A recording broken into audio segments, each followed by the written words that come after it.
Chapter 16. Sitting next to his mother's bed, José's mind reached out for something, anything, but the reality of what lay before him. He barely remembered his father Arturo, and now lying in bed before him was his mother, coughing, wheezing, and generally not looking very good.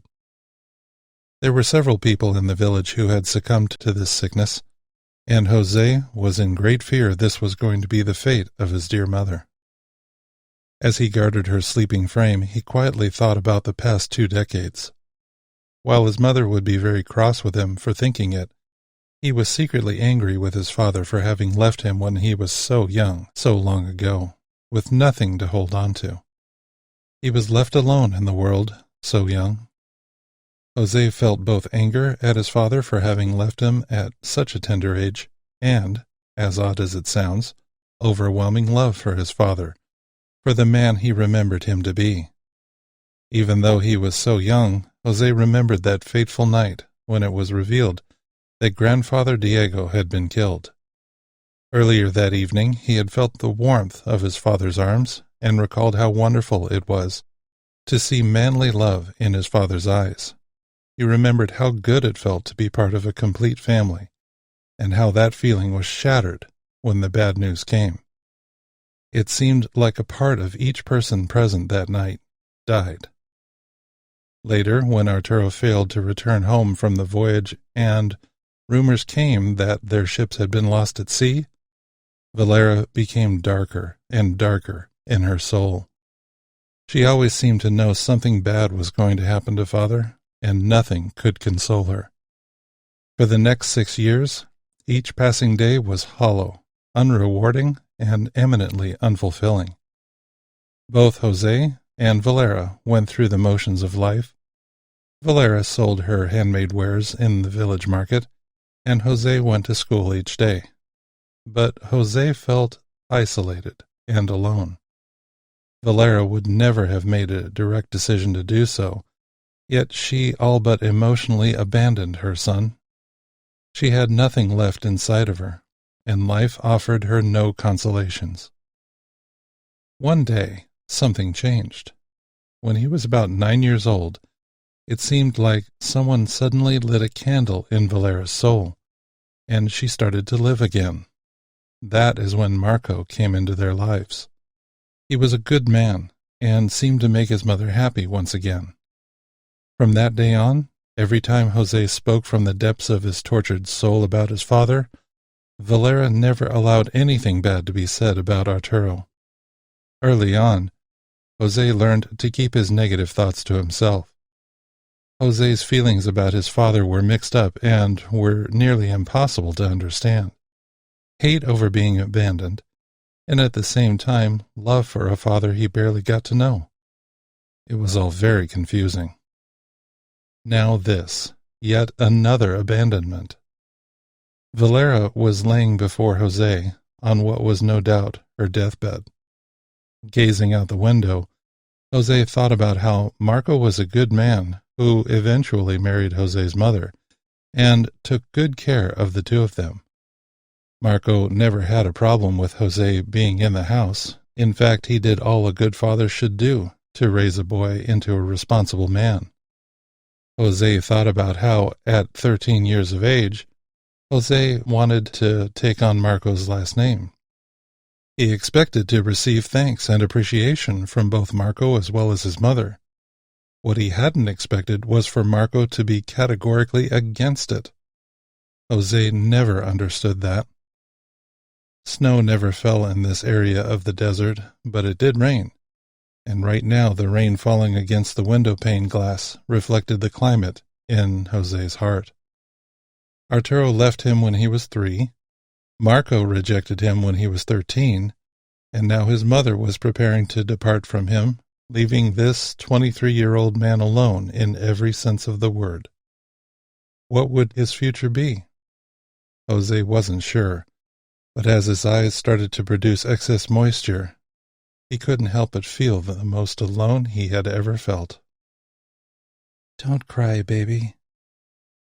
José's eyes whipped away from the window, resting once again on his mother, who had silently awakened and had been watching her son sitting next to her bed. Marco was sitting on the other side of the bed near Valera, closely watching his beloved wife slowly lose her grip on life. "I wasn't," said Jose, not wanting to appear weak to either his mother or Marco.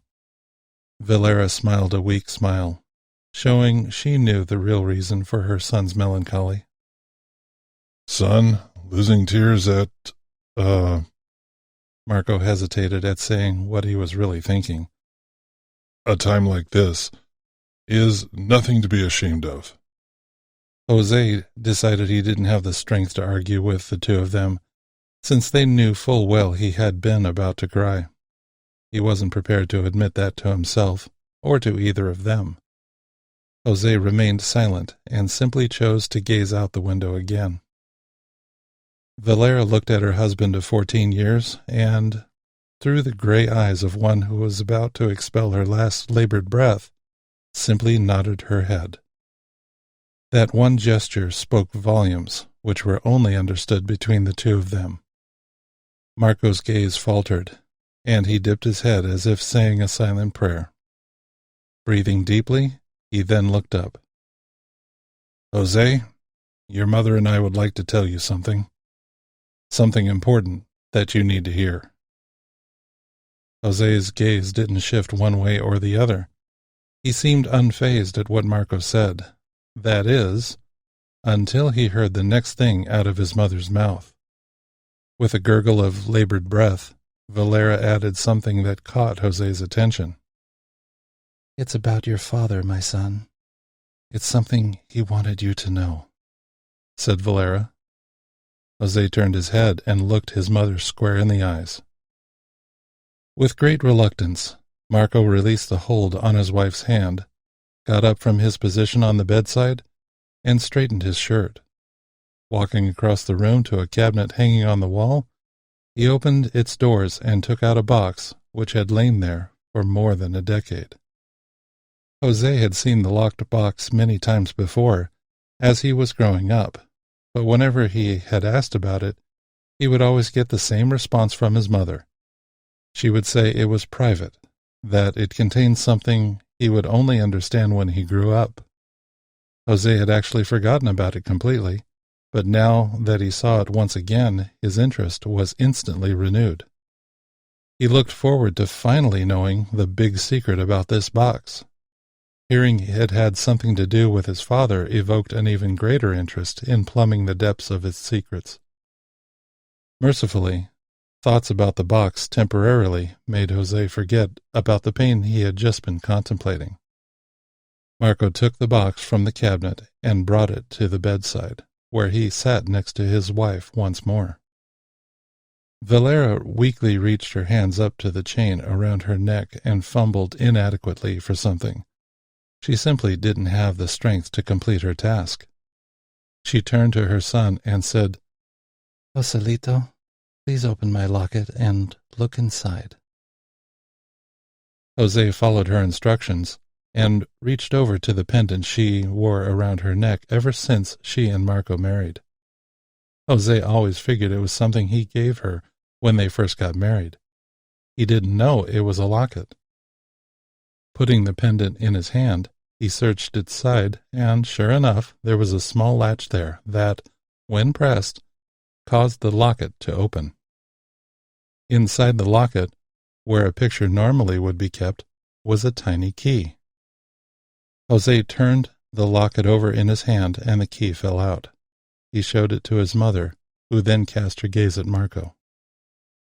Taking the key from Jose, Marco opened the box. Inside was an old wine bottle, seemingly the worse for wear. Next to the wine bottle were a couple of folded sheets of paper. Taking the papers out, Marco handed them to Valera. Slowly, Valera opened her mouth to speak. "Jose, my son—" Suddenly she started coughing, causing the men in the room to reach out to her.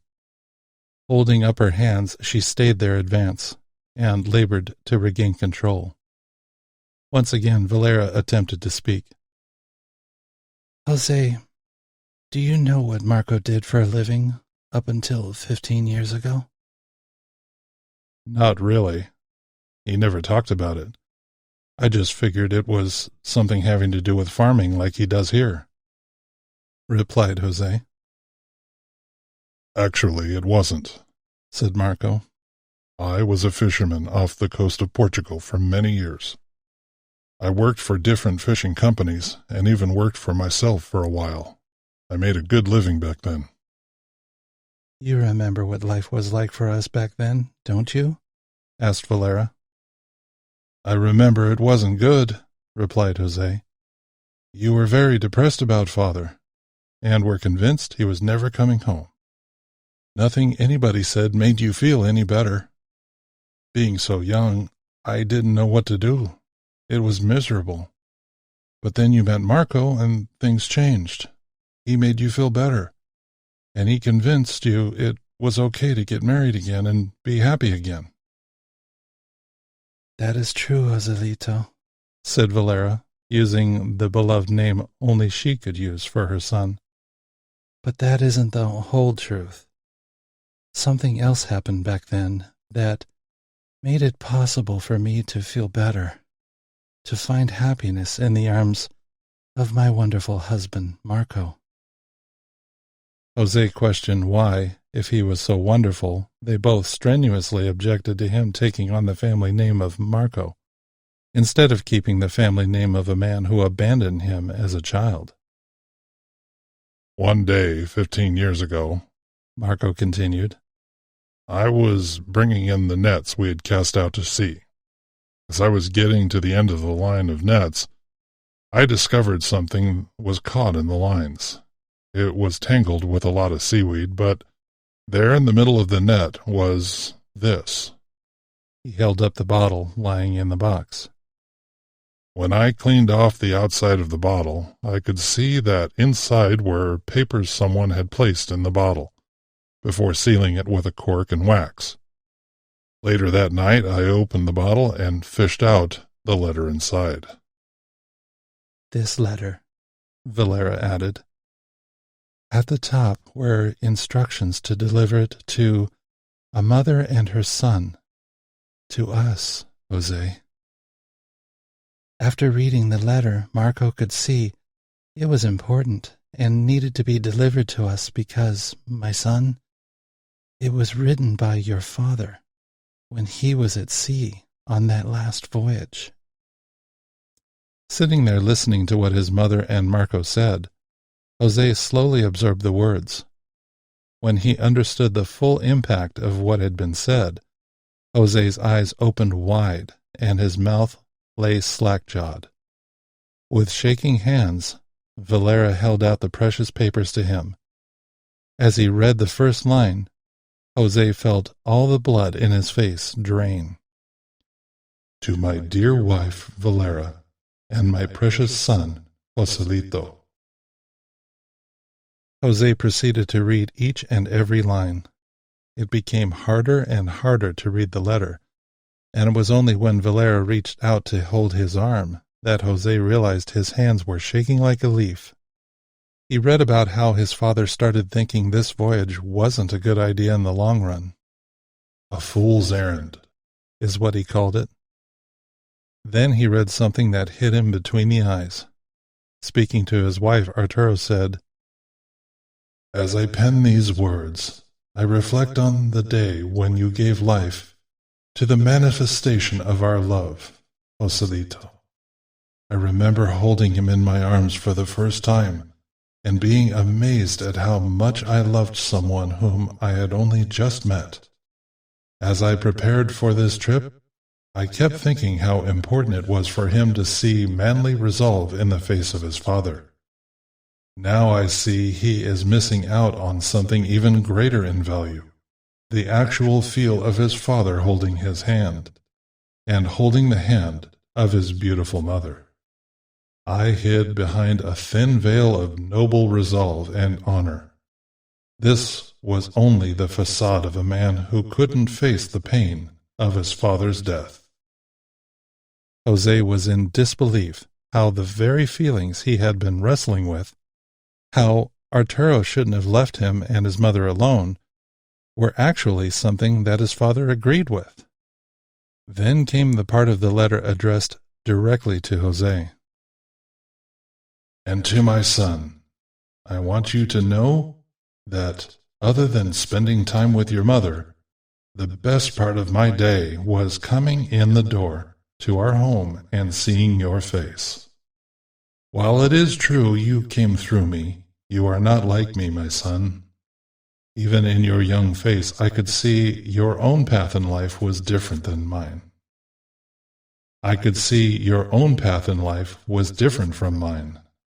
Mine was shaped by my love for my family, especially my twin brother. Yours should also be shaped by love. But I encourage you, my son, to never let manly pride get in the way of showing those you love just how much you love them.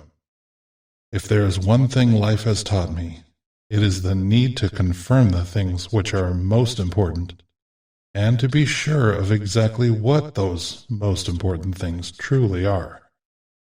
Love with a sense of urgency, my son. Urgently love God each and every day you live, for it is from Him all good things come. If you have the amazing experience of enjoying the love of a good woman, love her as if tomorrow will never come, as if today is the last day you ever expect to spend with her. None of us know what day will be our last, so make sure she knows the sun rises and sets on her face. No matter what you invest in your wife, she will give it back to you 100-fold. And never forget me, my son. Always remember you had a father who loved you more than he loved life itself. It seemed to Jose that in those few sentences, all the negativity, all the feelings of being lost, all the confusion of his life simply evaporated, leaving nothing but a residue of love for the father he never really knew. The next part explained Jose's life since the time Marco came. Finally, to you, my love, please know my thoughts are with you always. If, because of some unforeseen event, I do not remain by your side for the rest of your life, please know my biggest desire is for you to be happy. If I have moved on to the next life, and am no longer among the living, all I ask is you not allow your memories of me to keep you from having happiness. I do not wish to be remembered in that way. Each time you think of me, I want a smile to be upon the lips I kissed so many times. If your happiness leads you to find a new man who makes you whole, my sincere hope is that he be at least half as happy and complete as you have always made me. You have my blessing. There it was, the whole reason why Valera had been able to finally move on.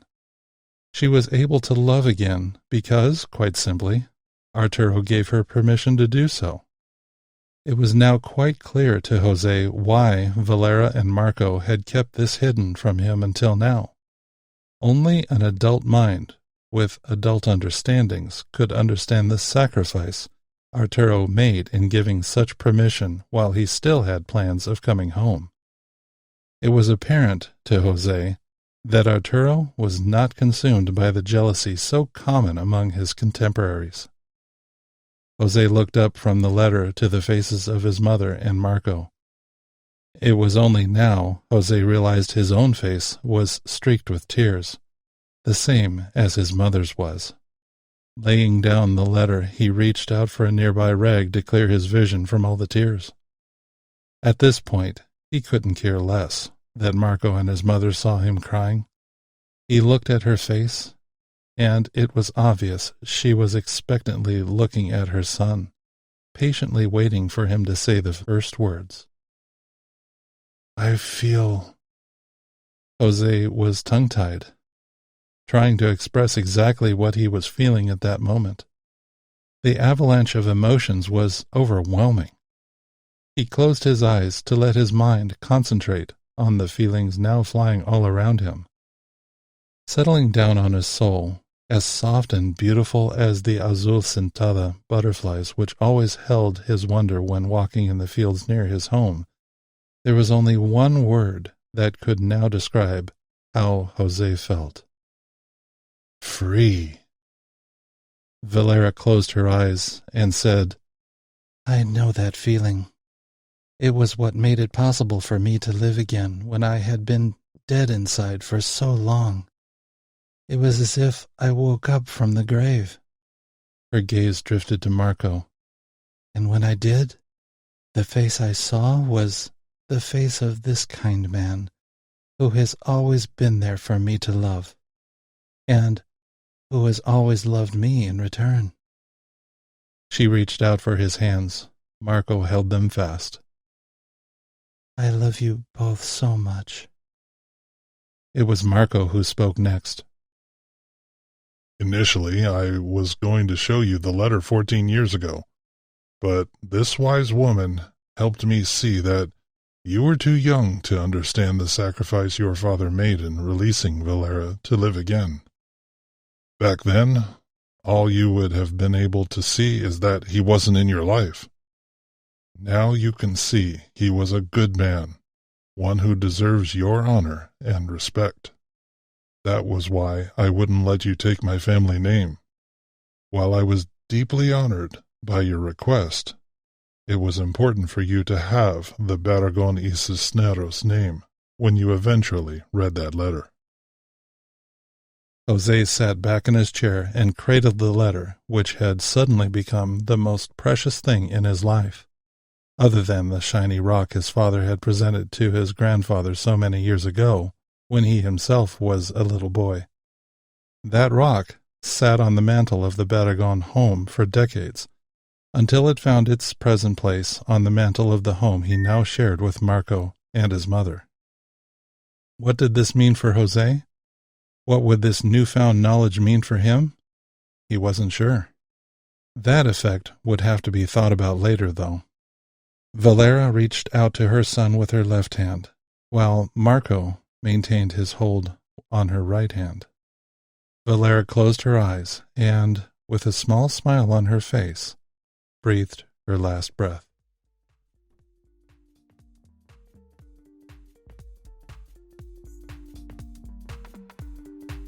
Hey, fellow Galimarians, this is Dan Adrian, and I just wanted to say thank you for listening to my book. If you can, please click like down below because it really helps me bring these videos to you and lets me know what you like.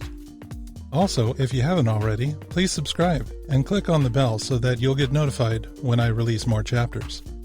If you have any questions about this or any other of my books, or if you want to know more about what it takes to write a novel like this one, please make sure you leave your question in the comments below. Thanks again. I'll see you soon.